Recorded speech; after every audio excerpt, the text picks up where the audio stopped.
ఇదిగో 2 seconds, నేను కిందకు వచ్చేస్తాను.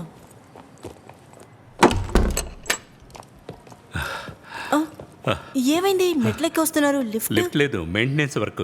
2 లిఫ్ట్లు పనిచేయడం లేదు. అయ్యో, నాడు ఇవాళేంటి నైట్ షిఫ్టా? మనకి రాత్రి పగలేముంది, ఒక లైవ్ కవరేజ్ ఉంది. రోడ్లో ఏదో ధర్నా జరుగుతుందంట, మేము వెళ్ళాలి కదా. పైనుండి ఆర్డర్. వస్తాను. ఒక రిపోర్టర్ బాధలు. అవునవును.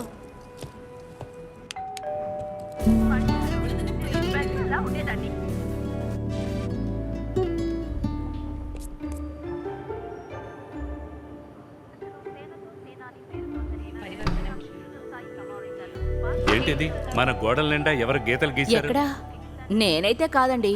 ఏది నీ పైన పెట్టుకోవుగా. కాయగూరలు చాలా బరువుగా ఉన్నాయి, చూసుకో. రేట్లు కూడా.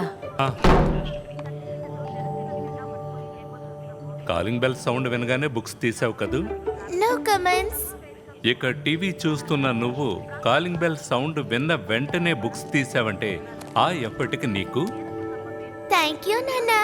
చాక్లెట్ ఇస్తే మాత్రమే నీ మొహంలో నవ్వొస్తుంది కదూ? అది చాలదా? చాలు, అది చాలు. మిస్సెస్ బిందు రవీంద్రన్, పర్చేస్ అంతా ఓకే కదా? కొనుక్కొచ్చింది ఎవరు?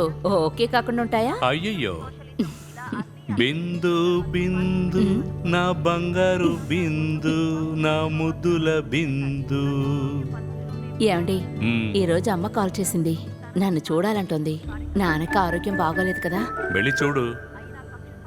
అదేంటి అలా అంటే ఎలా? అరే మరి ఇంకేమనాలి? బిందు, మనం ఈ విషయం గురించి ఇక్కడ డిస్కస్ చేయాల్సిన అవసరం లేదు. 10 సంవత్సరాలు అయింది. కావాలంటే నువ్వు వెళ్ళి చూడు, నేను రాను. నేను రావడం లేదు.